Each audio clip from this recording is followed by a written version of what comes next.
당연하다 여기고 그냥 건성해도 될 것 같은 그러한 일이 있다고 생각될지라도 그 일에도 신중함을, 그 일에도 최선을 다하는 우리가 되게 하여 주옵소서. 세상에 당연한 건 없습니다. 그냥 그렇게 쉽게 넘어가는 일은 없습니다. 할 수 없어 끙끙대다 보니 어느 순간 최선을 다하다 보니 그 결과가 나오는 것이지, 그 무엇 하나도 건성해도 될 만큼 쉬운 것은 없습니다. 그것을 우리가 그대로 잘 인정하게 하여 주시고 잘 받아들이고 순종하는 우리 되게 하여 주시옵소서. 강권사님의 건강을 주께서 지켜 주옵소서. 하나님, 병상에 있지만 그 몸을 깨끗이 치유하여 주시고 병원에서 나왔을 땐 더 건강한 모습으로 만날 수 있도록 하나님 붙잡아 주시옵소서. 내일 다시금 병원을 찾아야 될 이도 있습니다. 우리 조병배 집사님 기억하여 주시사 그 몸의 질고를 주께서 내려주시고 하나님 두려운 마음도 달래주시고 하나님 평안 허락하여 주시옵소서.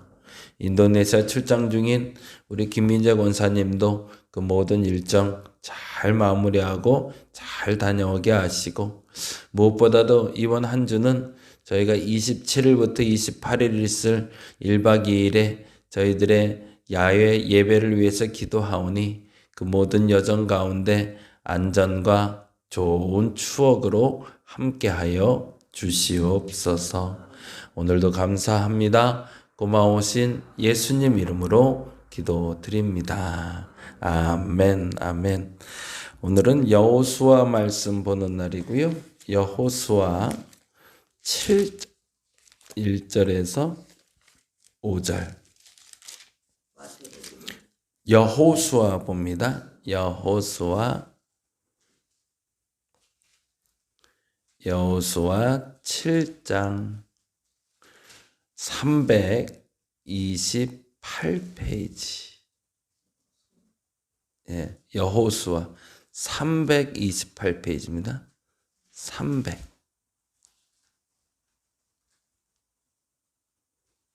네, 여호수아 7장.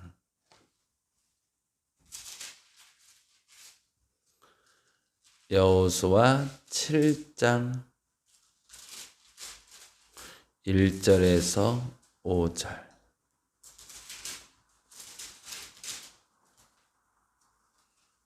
네, 7장 1절에서 5절 같이 읽겠습니다. 이스라엘 자손들이 온전히 바친 물건으로 말미암아 범죄하였으니 이는 유다 지파 세라의 증손 삽디의 손자 갈미의 아들 아간이 온전히 바친 물건을 가졌음이라.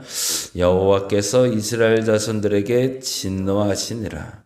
여호수아가 여리고에서 사람을 베델 동쪽 벳 아웬 곁에 있는 아이로 보내며 그들에게 말하여 이르되 올라가서 그 땅을 정탐하라 하매 그 사람들이 올라가서 아이를 정탐하고 여호수아에게로 돌아와 그에게 이르되 백성을 다 올라가게 하지 말고 2,3,000명만 올라가서 아이를 치게 하소서.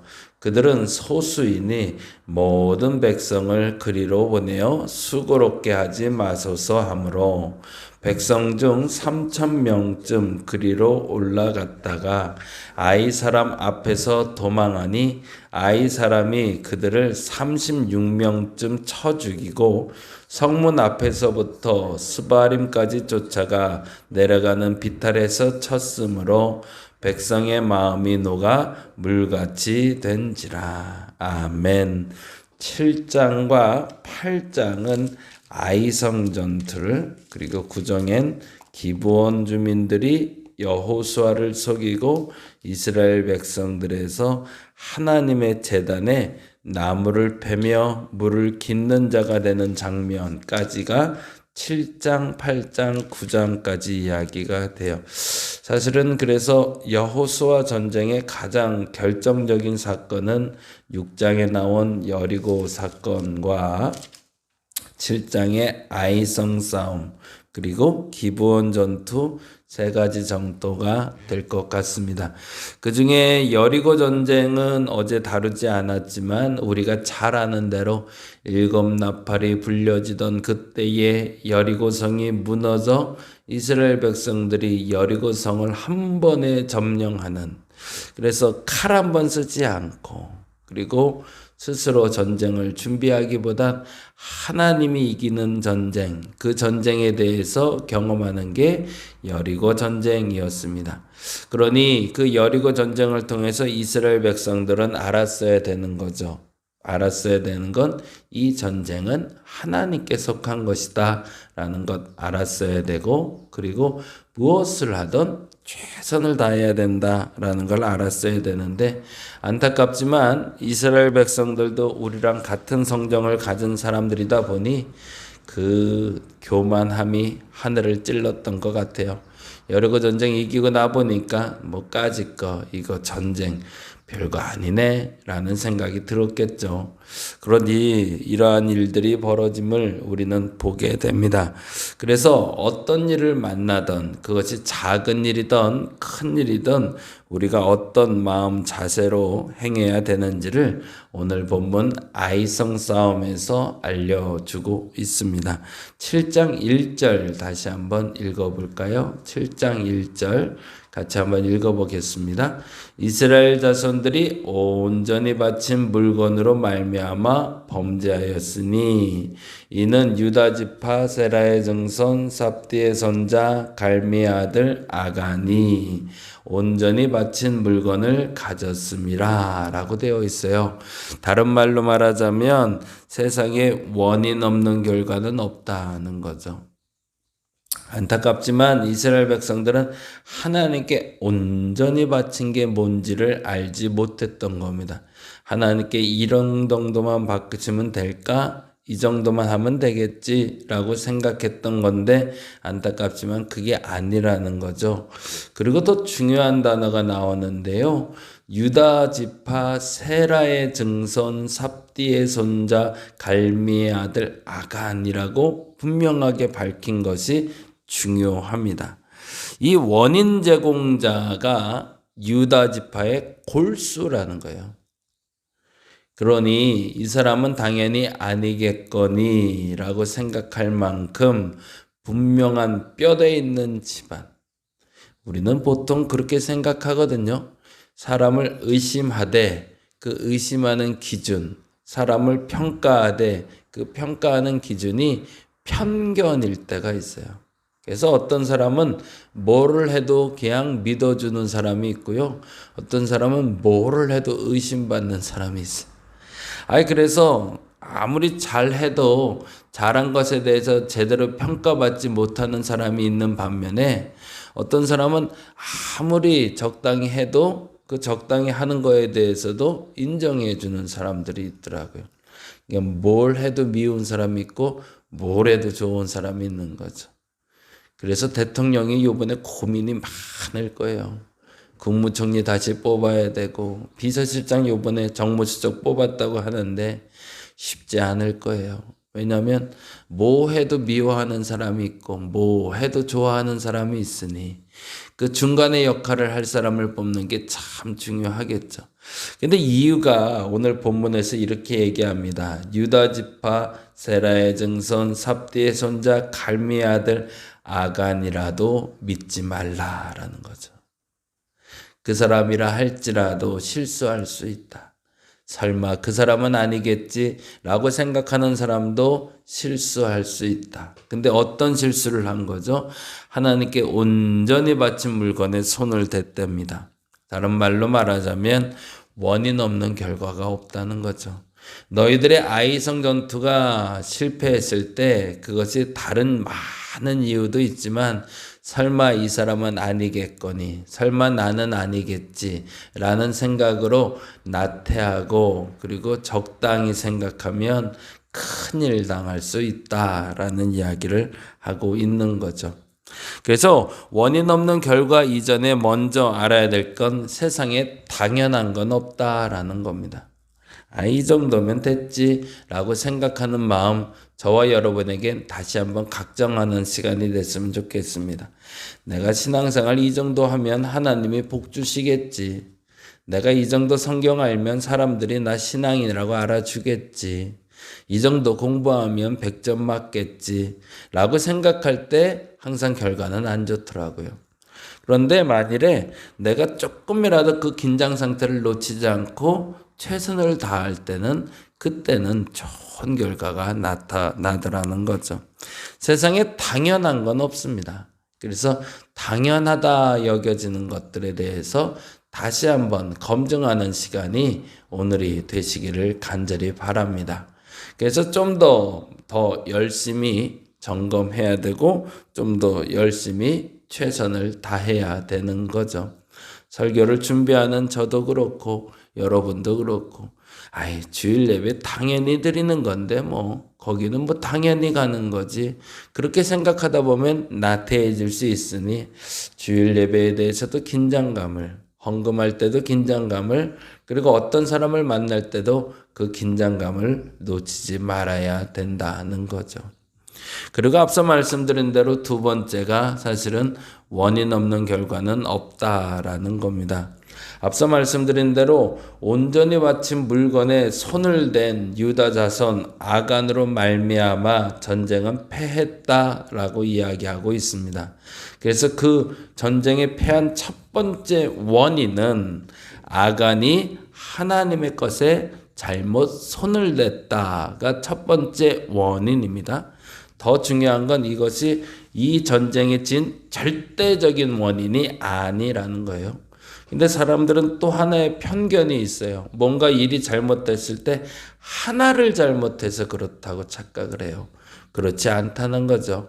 원인이 되는 것들은 몇 가지가 있는데 그 중에 가장 중요시 여겨야 될 하나님의 것을 앞세우지 못했고 하나님의 것을 지키지 않은 것이 문제다라는 걸 알려준 게 아간 사건이었고, 그리고 이스라엘 백성들도 똑같이 행동하고 있음을 1절과 동일한 언어로 2절과 5절을 읽을 수 있게 됩니다. 2절부터 5절 다시 한번 읽어볼까요? 여호수아가 여리고에서 사람을 베델 동편 벳아를 곁에 있는 아이로 보내며 그들에게 말하 이르되 올라가서 그 땅을 정탐하라 하매 그 사람들이 올라가서 아이를 정탐하고, 마치 12 정탐꾼을 보내는 것처럼 여호수아는 동일하게 아이에도 정탐꾼을 보냈던 거죠. 그만큼 여호수아는 조금 더 긴장된 상태를 유지하려고 했고요. 그리고 그 유지한 시작점이 바로 여리고라는 게 다른 사람들의 마음을 건성으로 만들어 버립니다. 사실은 여호수아가 길갈에서나 여호수아가 요단을 건너기 전에 정탐꾼을 파견했을 때와 그들이 여리고에서 출발해 아이성을 정탐했을 때는 마음 상태가 완전 달랐겠죠.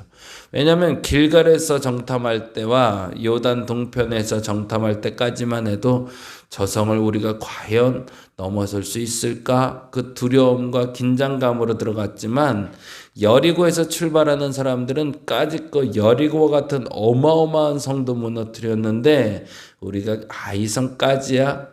그 정도야 라는 가소로운 마음으로 올라갔기 때문이겠죠. 그러니 결과물은 똑같았습니다. 3절에 보니 이렇게 되어 있네요.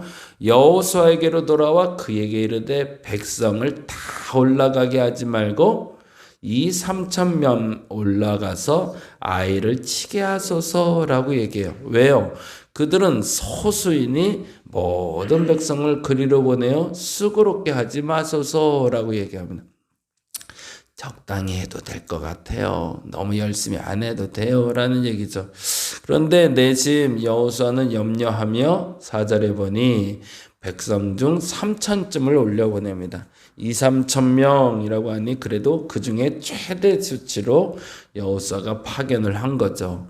그런데 결과는 아이 사람 앞에서 도망했다라고 얘기합니다. 그리고 5절에 아이 사람이 그들의 36명, 참 이 표현도 재밌죠. 3,000명이 올라갔는데 36명쯤이 죽었대요. 그래서 전쟁에서 기겁을 하고 도망쳐 나왔다라고 얘기합니다. 그러면 그들 생각이 뭐예요? 3천 명이 올라가서 한 명도 안 죽고 아이성을 이길 거라고 착각했던 거죠. 다시 한번 부탁드립니다. 오늘은 이 두 가지 생각했으면 좋겠는데, 첫째는요, 세상에는 당연한 건 없다. 무엇을 하든 최선이어야 된다. 우리 강 권사님도 병원에 계시지만 이제는 좀 적당히 괜찮은 것 같은데 라고 나오면 또 아프실 수 있으니 조금 힘들더라도 깨끗이 나아서 나올 수 있도록 하는 게 맞고, 제가 감기약을 보통 그렇게 먹는데 감기약 먹으면 보통 5일치 이렇게 지어주더라고요. 근데 지어놓고 나면 한 2, 3일 먹으면 괜찮은 것 같아요. 그러면 안 먹게 돼요.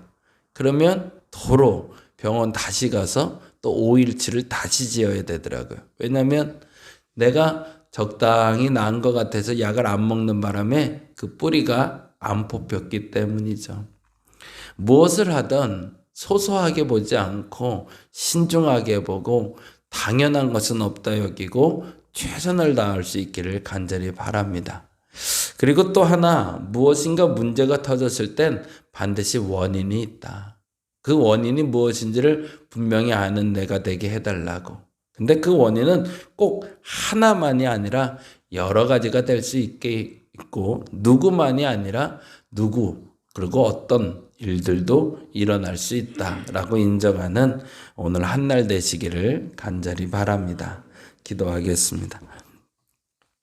세상에 당연한 건 없습니다.